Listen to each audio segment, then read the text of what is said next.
Vaccine निर्माण के साथ आत्मनिर्भर भारत का सपना अब बेहद करीब नजर आ रहा है।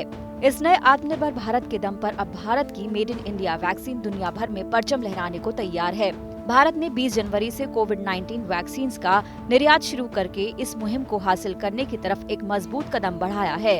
इस दौरान अनुदान सहायता के तहत सबसे पहले भूटान, मालदीव, बांग्लादेश, नेपाल, म्यांमार और सेशेल्स को वैक्सीन सप्लाई की जाएगी। भारत की ये पहल विकसित देशों पर WHO की नाराजगी के बीच जरूरतमंद देशों को वैक्सीन मिलने का रास्ता तैयार करेगी। WHO वैक्सीन को मुहैया कराने में कंपनियों और देशों की मुनाफाखोरी को घातक फैसला करार दे रही है। Even as they speak the language of equitable access, some countries and companies continue to prioritize bilateral deals, going around COVAX, driving up prices and attempting to jump to the front of the queue. This is wrong. 44 bilateral deals were signed last year, and at least 12 have already been signed this year.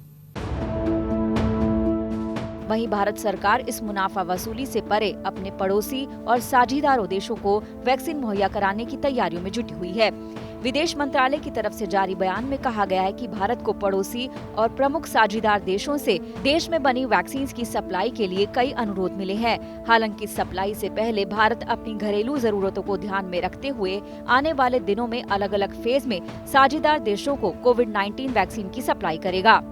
फिलहाल corona virus vaccine की supply के लिए श्रीलंका, अफगानिस्तान और Mauritius से जरूरी regulatory मंजूरियों के मिलने का इंतजार है।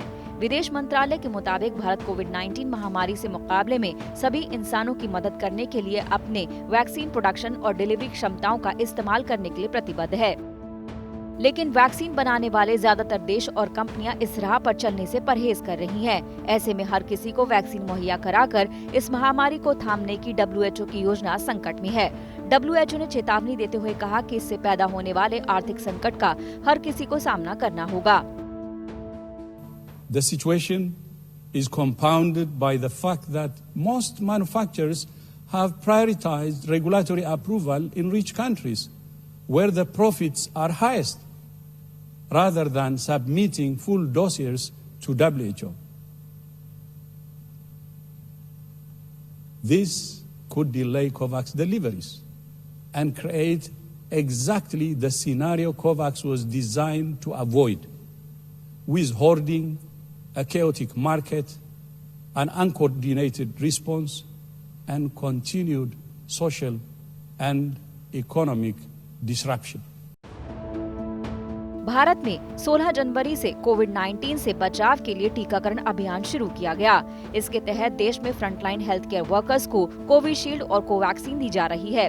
ऑक्सफोर्ड एस्ट्राजेनेका की कोविशील्ड का उत्पादन पुणे की सीरम इंस्टीट्यूट कर रही है, वहीं कोवैक्सीन का उत्पादन भारत बायोटेक कर रही है। देश में अब तक 6 लाख से ज्यादा लोगों को कोविड-19 का टीका लगाया गया है। ये आंकड़ा इस वक्त कोरोना का इलाज करा रहे मौजूदा मरीजों की संख्या के मुकाबले दोगुने से भी ज्यादा है।